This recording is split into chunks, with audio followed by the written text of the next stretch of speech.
The Village Blacksmith by Henry Wadsworth Longfellow. Under a spreading chestnut tree the village smithy stands. The smith a mighty man is he, with large and sinewy hands. And the muscles of his brawny arm are strong as iron bands. His hair is crisp and black and long. His face is like the tan. His brow is wet with honest sweat. He earns whatever he can, and looks the whole world in the face, for he owes not any man.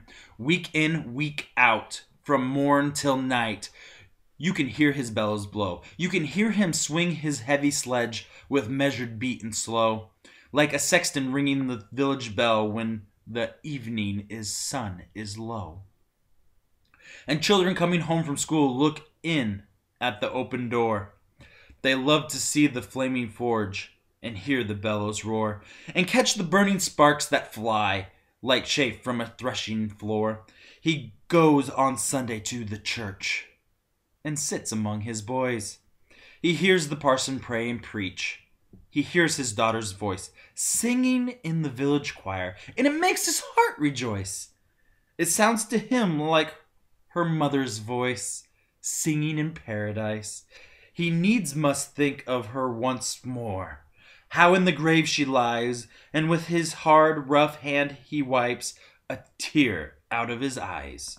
Toiling, rejoicing, sorrowing, onward through life he goes. Each morning sees some task begin, each evening sees it close.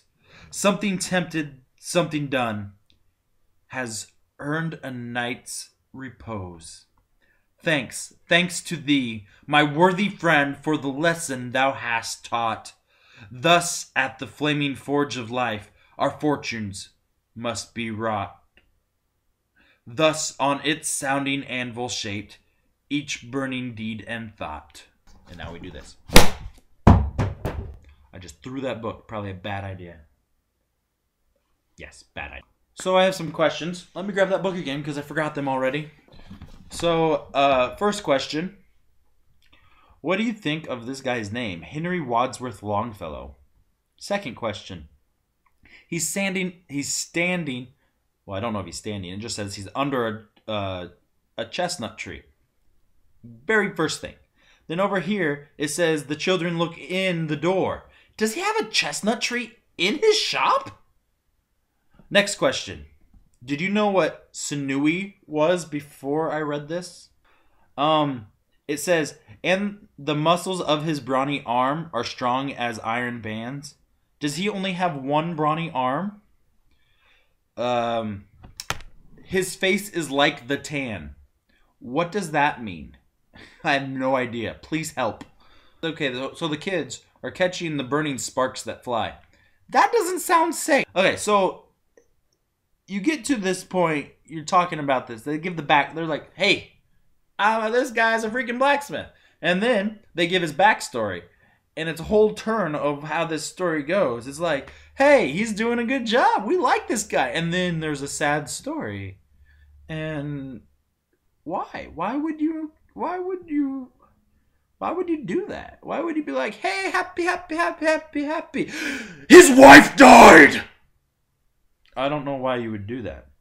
Anyway, he has boys. We don't know how many of them. So you tell me how many boys he has. He has at least one daughter. I'm going to guess that's it, because it doesn't say daughters. Well, it does. Here's his daughter's voice, but it's only one voice, not voices. So I'm guessing he has one daughter and multiple boys. How many boys does he have?